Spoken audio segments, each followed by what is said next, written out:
Party में गई थी। वहां पर जितने भी फूड आइटम थे उनमें कुछ भी एडिबल नहीं था। ये एडिबल क्या होता है? अच्छा एक बात बताओ, आप जो ये वीडियो देख रहे हो, ये वीडियो आप लोगों के लिए एक्सेसिबल है क्या? कल मेरी एक व्यक्ति से मुलाकात हुई थी, वो एक मॉडरेट ड्रिंकर था। गाइस ये मॉडरेट क्या होता है?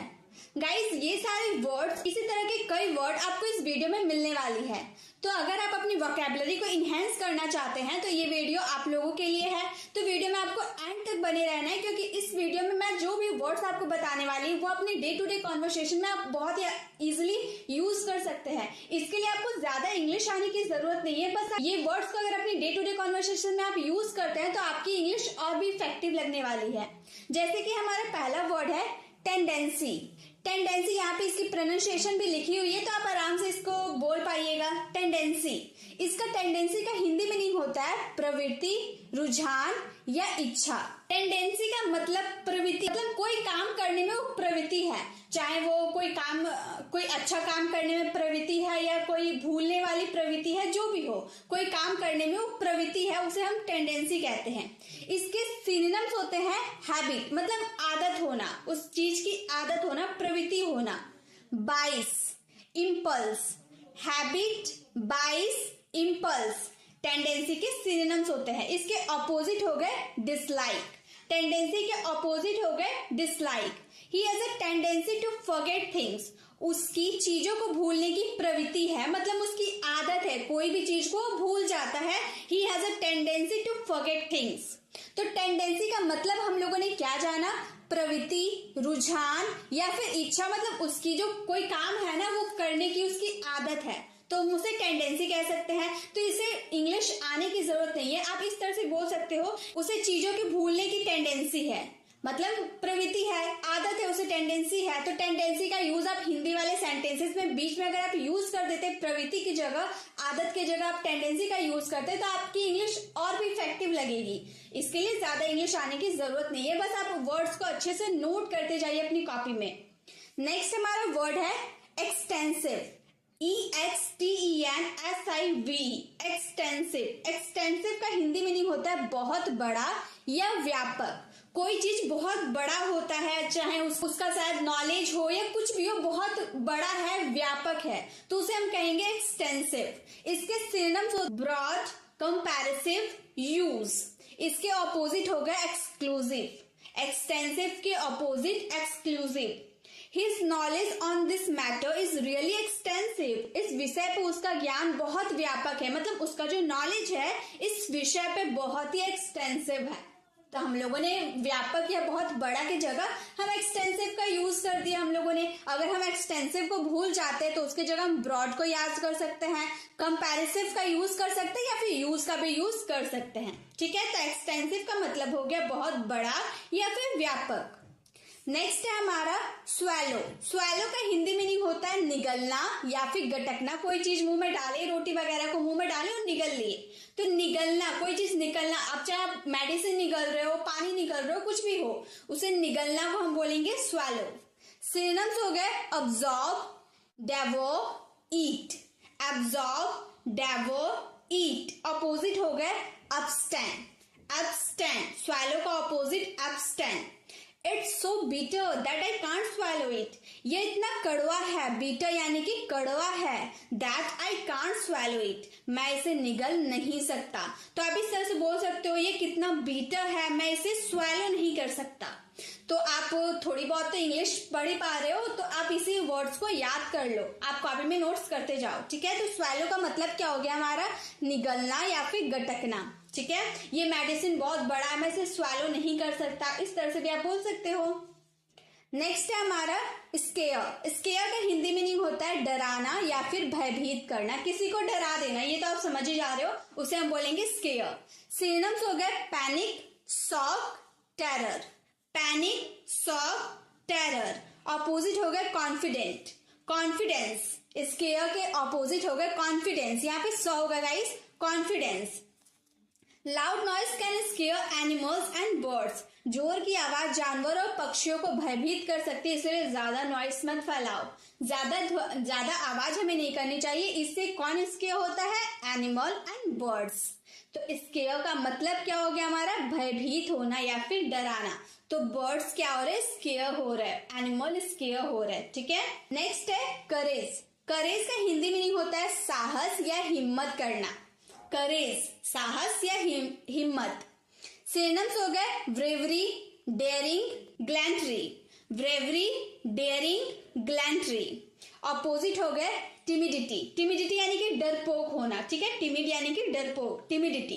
करेज के ऑपोजिट हो गए timidity. We all should have courage to speak truth. हम सब में सच बोलने की हिम्मत होनी चाहिए। हम सब में सच बोलने की हिम्मत होनी चाहिए। We all should have courage to speak truth. तो आप इस तरह से बोल सकते हो ना, हम सब में सच बोलने की करेज होनी चाहिए। करेज का मतलब क्या हो गया, हिम्मत। नेक्स्ट है हमारा असेंट। असेंट का हिंदी मीनिंग होता है शर्मिंदा होना, ये आप जानते होंगे। असेंट यानी कि शर्मिंदा होना। सिनोनिम्स हो गए apologetic, sorry, shy. Apologetic, sorry, shy. Opposite हो गए ग्लेड। असेम्ड का अपोजिट हो गए glad. He was ashamed of his deed. वो अपने कर्मों से शर्मिंदा है। कर्मों यानी कि डेट्स। तो आप इस तरह से बोल सकते हो, वह अपने डेट्स से असेम्ड है या फिर वह अपने कर्मों से असेम्ड है। तो असेम्ड का मतलब ही क्या हो गया हमारा, शर्मिंदा होना, ठीक है। नेक्स्ट है हमारे फॉर्चुनेट। फॉर्चुनेट का मतलब होता है भाग्यशाली, किसी का लक अच्छा हो गया तो हम उसे फॉर्चुनेट कह सकते हैं, वो बहुत ही फॉर्चुनेट है। सिनोनिम्स हो गए encouraging, happy, affluent. Encouraging, happy, affluent. और अपोजिट हो गए अनफॉर्चुनेट, मतलब उसकी किस्मत खराब है, बैड लक है, ठीक है। फॉर्चुनेट के अपोजिट हो गए unfortunate. I feel so fortunate to have a wonderful teacher. मैं एक अच्छे अध्यापक को पाकर बहुत ही भाग्यशाली महसूस करता हूँ। आई फील सो फॉर्चुनेट मतलब मैं बहुत भाग्यशाली महसूस करता हूँ। To have a wonderful teacher, एक अच्छे अध्यापक को पाकर। तो फॉर्चुनेट, फॉर्चुनेट का मतलब क्या हो गया, भाग्यशाली। तो आप इस तरह से बोल सकते हो, मैं एक अच्छे अध्यापक को पाकर बहुत ही फॉर्चुनेट महसूस कर रहा हूँ, ठीक है। तो फॉर्चुनेट मतलब भाग्यशाली। नेक्स्ट है हमारे फॉरबिड। फॉरबिड का हिंदी मीनिंग होता है रोकना या फिर मना करना। पेरेंट्स अक्सर अपने बच्चों को गलत काम करने के लिए फॉरबिड करते हैं ना, यानी कि मना करते हैं, रोकते हैं। इसके सिनोनिम्स हो गए restrains, restrict, prevent. Restrain, restrict, prevent. Opposite हो गए एडमिट। फॉरबिड का अपोजिट होगा admit. I forbid you to go there. मैंने वहां तुम्हें जाने के लिए मना किया था। यहाँ पर फॉरबिड का सेकंड को हम लोगों ने फॉरबिड का यूज किया, हमारा पास्ट इंडेफिनिट का सेंटेंस है। I forbid you to go there, मैंने तुम्हें वहां जाने के लिए मना किया था। तो आप इस तरह से बोल सकते हो, मैंने वहां जाने के लिए तुम्हें फॉरबिड किया था, यानी फॉरबिड किया था, ठीक है। नेक्स्ट है हमारे क्यूरियस। क्यूरियस का मतलब होता है जिज्ञासा, उत्सुक या अभिलाषी। मतलब अब पेरेंट्स अपने बच्चों को बोल रहे हैं कि मैं तुम लोगों के लिए आज कुछ सरप्राइज लेकर आया हूँ।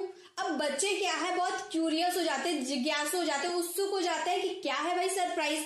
हम सभी हो जाते हैं, तो उसे हम जो उत्सुक होता है ना, जिज्ञासु हो जाते हैं, उसे हम क्यूरियस बोलते हैं, ठीक है। सिनोनिम्स हो गए inquisitive, interested, analytical. Inquisitive, interested, analytical. Opposite होगा इनक्यूरियस, मतलब जिज्ञासा ना होना, ठीक है। क्यूरियस का ऑपोजिट होगा incurious. I was curious to know about him, मैं उसके बारे में जानने के लिए उत्सुक हूँ।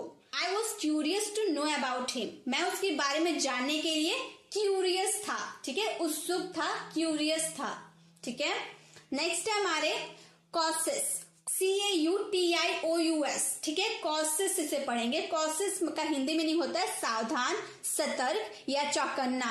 रास्ते पे चलते समय हमें कॉसेस होना चाहिए, सावधान रहना चाहिए, ठीक है, सतर्क रहना चाहिए, कॉसेस होना चाहिए। सिनोनिम्स हो गए attentive, prudent, vigilant. Attentive, prudent, vigilant. Opposite हो गए केयरलेस।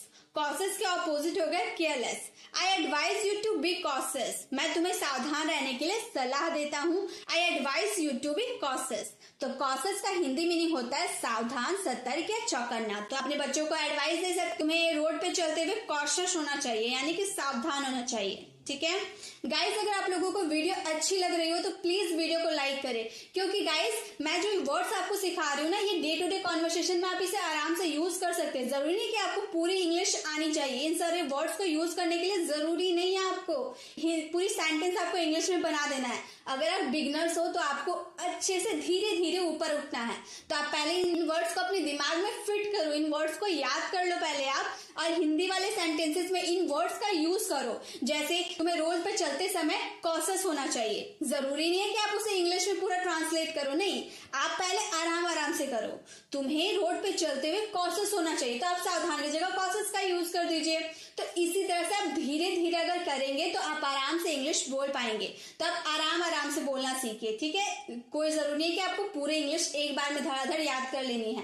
तो आप पहले जो मैं वर्ड्स आपको बता रही हूँ, आप वो वर्ड्स को अपने कॉपी में नोट बना ले और उसे याद कर ले। बहुत सारे वर्ड्स मैं आप लोगों के लिए नहीं लाई हूँ, 22 वर्ड्स है, लेकिन 22 वर्ड्स में आपको 3-3 सिनोनिम्स मिल जाएंगे, एक ऑपोजिट मिल जाएगी, साथ में एग्जाम्पल भी मिल जाएंगे कि उसे कैसे यूज किया गया है। तो आपको वीडियो को पूरा देखना है और पूरे सारे सेंटेंस, सारे वर्ड्स को एक कॉपी में नोट्स बना लेना है, ठीक है। और जब वीडियो एंड हो जाएगी, सारे वर्ड्स को एक बार रीड कीजिएगा और उसे याद कर लीजिएगा, फिर उसे डे टू डे कॉन्वर्सेशन में यूज कीजिएगा। उसे जब आप यूज करने लगिएगा, फिर मैं आप लोगों के लिए प्रैक्टिस वाली क्लास एक बार लेकर आऊंगी, तब मैं इन सारे वर्ड्स का यूज सेंटेंसेस में यूज करना सिखाऊंगी, ठीक है। नेक्स्ट है हमारे इमिटेट। इमिटेट का हिंदी मीनिंग होता है नकल उतारना। इमिटेट यानी कि नकल उतारना। सिनोनिम्स हो गए assume, act like, duplicate. Imitate के synonyms assume, act like, duplicate. और इमिटेट के ऑपोजिट हो गए डिफर। इमिटेट के opposite differ. Small kids imitate and learn. छोटे बच्चे नकल करके सीखते हैं। Small kids imitate and learn. छोटे बच्चे नकल करके सीखते हैं।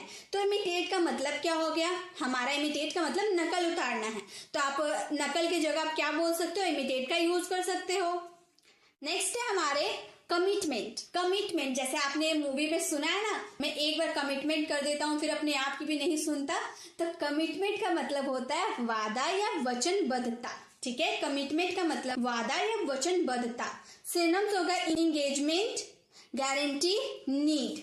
Engagement, guarantee, need. और अपोजिट हो गया रिफ्यूजल, मतलब कोई चीज का मना कर देना, ठीक है, रिफ्यूज कर देना। कमिटमेंट का ऑपोजिट होगा रिफ्यूजल।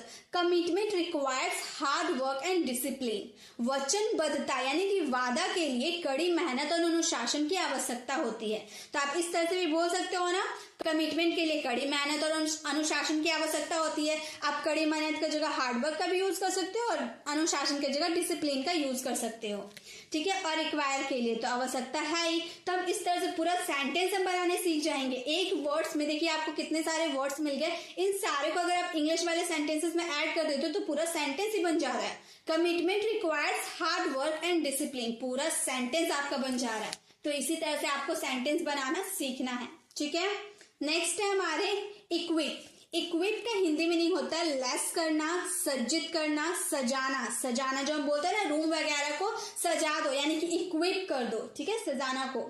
समृद्ध करना। सिनोनिम्स हो गए arms, adorn, decorate. Arm, adorn, decorate. Opposite हो गए disrobe, disrobe. We should equip our child with a good education. हमें अपने बच्चों को अच्छी शिक्षा से लैस करना चाहिए, मतलब अच्छी शिक्षा से बड़ा करनी चाहिए। We should equip our child with a good education. Next है रिक्वायर। रिक्वायर का हिंदी मीनिंग होता है जरूरत होना या आवश्यक होना, किसी चीज की जरूरत होना या आवश्यक होना। सिनोनिम्स हो गए desire, wish, lack. Desire, wish, lack. Opposite हो गए ऑप्शनल। रिक्वायर के ऑपोजिट हो गए optional. Do you require anything else? क्या आपको और कुछ चाहिए? क्या आपको और कुछ चाहिए? Do you require anything else, मतलब और कुछ चीज की आपको जरूरत है, आवश्यकता है आपको। Do you require anything else?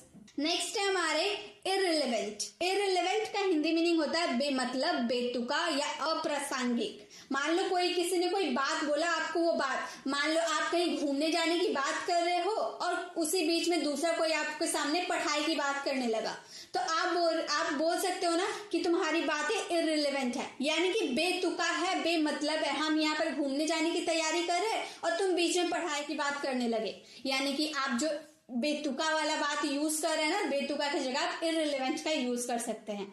Synonyms हो गए irrelative, extraneous, meaningless. Irrelative, extraneous, meaningless, opposite होगा इम्पॉर्टेंट। इररिलेवेंट का अपोजिट होगा important. It's all irrelevant to me, यह सब मेरे लिए बेमतलब है, यानी कि बेतुका है, यह सब मेरे लिए इररिलेवेंट है। ठीक है, नेक्स्ट है हमारे मॉडरेट। मॉडरेट मैंने स्टार्टिंग में ही आपको बताया था ना कि मॉडरेट का मतलब क्या होता है। आप मेरी बातों को ध्यान से सुनिए। मॉडरेट का मतलब होता है मध्यम, ना ज्यादा ना कम। मान लो मैं किसी एक व्यक्ति से मिली, वो मॉडरेट ड्रिंकर है, मैंने ऐसा आपको बताया था ना। मॉडरेट ड्रिंकर यानी कि ना ज्यादा वो पीता है, ना ज्यादा पीता है, ना कम पीता है, मतलब बीच का पीता है, तो हम उसे मॉडरेट कह सकते हैं। ना वो कम पीता है, ना वो ज्यादा पीता है, बीच में पीता है, मतलब मीडियम पीता है, तो हम उसे मॉडरेट कह सकते हैं। ठीक है, तो मॉडरेट का मतलब हो गया मध्यम, ना ज्यादा ना कम। सिनोनिम्स हो गए एवरेज, मीडियम, ऑर्डिनरी।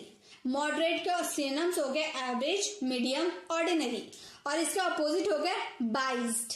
मॉडरेट का अपोजिट हो गया biased. Cook the rice on A moderate flame, चावल को मध्यम आंच में पकाओ, मतलब ना ज्यादा ना कम, मध्यम आंच में पकाओ। Cook the rice on a moderate flame. तो मॉडरेट का यूज आप अपनी डे टू डे कॉन्वर्सेशन में कर सकते हैं ना।